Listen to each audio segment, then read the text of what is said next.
I'm Linda Solomon, and I live in Dallas, Texas, and I am a licensed professional counselor.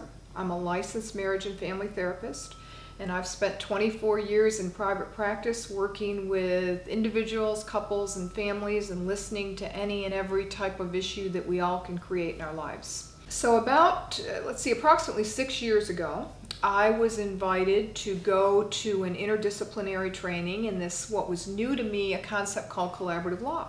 At this point, I am immersed in collaborative work. It's truly 80 to 90% of my time. I'm working as a neutral coach in collaborative cases in Dallas and Collin County and Fort Worth and any and everywhere. In addition, I feel very, very lucky that I sit on the Collaborative Law Institute of Texas Board of Directors. I've gotten a wealth of experience from that, and I feel very lucky and blessed that I also sit on the Board of Directors of the IACP, the International Academy of Collaborative Professionals. They asked me to be on the executive committee, IACP, which I also have done for the past 2 years. Along the way, I trained as a mediator, I'm trained as a parenting coordinator, and I've sat on a number of committees to develop protocols for mental health professionals and mentor mental health professionals. I'm a member of a great interdisciplinary training team here in Texas, and we've traveled all over North America to train folks in the neutral model. And I also have the great experience often of traveling myself around North America to spend more time training mental health professionals in this model that we developed here in Texas. It's a great experience. My career is very rich at this stage of my life. The way I made the choice to get involved in collaborative work is an interesting story to me about choices and about how life can turn on a dime. 6 years ago, as I mentioned, I received the flyer to go to training in interdisciplinary approach to collaborative law. I knew this much about collaborative work. I'd read a little bit about it. I understood.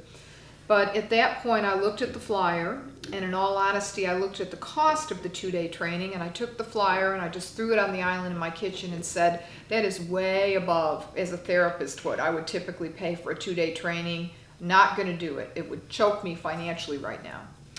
My husband, who is a man of very few words, but when he does speak, there's often wisdom connected to that, happened to walk by the island. He picked up the flyer and said, "What's this?" I explained it to him and said, "I'm not going to do this because of the cost."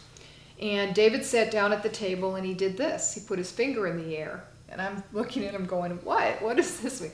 One client, Linda.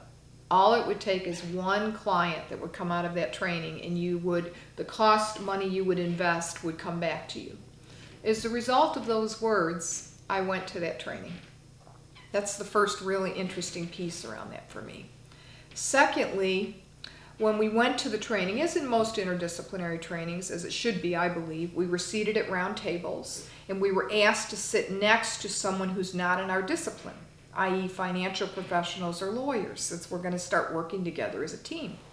I did not know many people in the room at all. I knew a few, but I really didn't. I knew of them a bit. I sat down, and in those 2 days, I ended up doing a lot of role plays, as we all did, a lot of role plays with the attorneys and people around me. One of those attorneys was Kevin Fuller. And at the time, I did not know or understand that Kevin Fuller is clearly one of the influencers in our community. He's extremely well respected, and if you were to know him, you would understand, work with him, you would understand why. Kevin called me the next day, and in his wonderful Kevin way of communicating said, "Come have lunch with me. I kind of like the way you did some of those role plays. You know how to talk to people and talk to them about difficult things, and come talk to me." We had lunch, and as a result of having lunch at the end, he said, "I want to work with you. I want you to come work with me. I've got 2 cases starting, and I haven't used coaches before. We haven't done much of that really here in Dallas yet. And I'm not real comfortable with the 2-coach model," and I think he was speaking collectively for Dallas-Fort Worth at that point for various reasons. But since you've done a lot of marital work, I'd like you to come in and be the neutral. Well, I didn't know what I didn't know, so I was, "Oh, sure, there's the one client." My husband, "Sure, this is great, I can do it." And it literally happened in that way. I didn't know what I was getting into. I had no idea what would be created as a result. And I said yes, and we kind of stumbled and bumbled our way through. And very soon thereafter, Deborah Miller, another well-respected lawyer here in Dallas, asked me to be on a case. And it grew from there because folks would say, this lawyer is using a mental health professional in a collaborative case. So that began the shift in Dallas-Fort Worth, which was 6 years ago now, from lawyer-only collaborative work, primarily. There had been a little bit occasionally, but lawyer-only, to having a mental health professional come in as a neutral to collaborative work. In addition, financial professionals, of course, came in. I'm not going to make too much reference to that right now, but that also happened. And it's been an interesting journey, to say the least, in the last 6 years. Ever since that time, we've gone through a number of stages to get to where we are now, but I feel just so lucky to have been sitting in that chair that I happened to be in that room of 50 or 60 people. So lucky that I was there at that moment, because it's changed my entire career.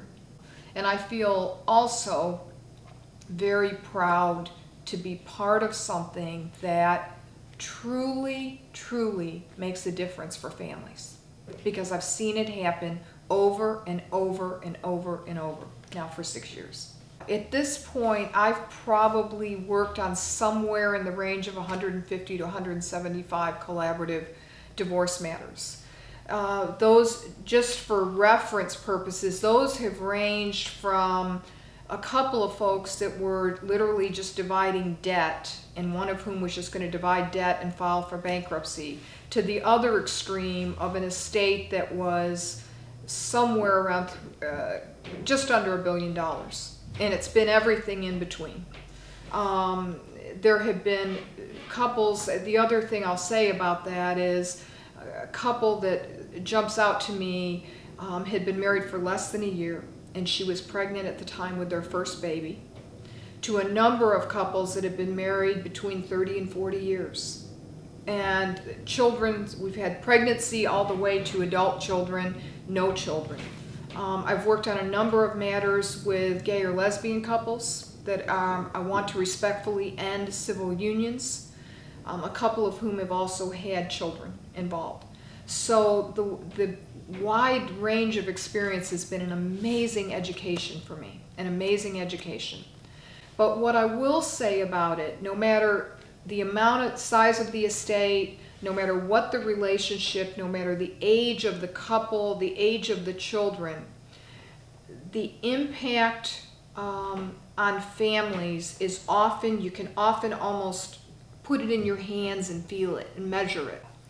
There have been many times in collaborative matters that one or the other will say to me, as the mental health professional, offline, often, I mean outside the meetings, if we had understood how to communicate and resolve conflict in the way that this process, all of the team is teaching us, if we'd understood that long ago, we would not be sitting here today.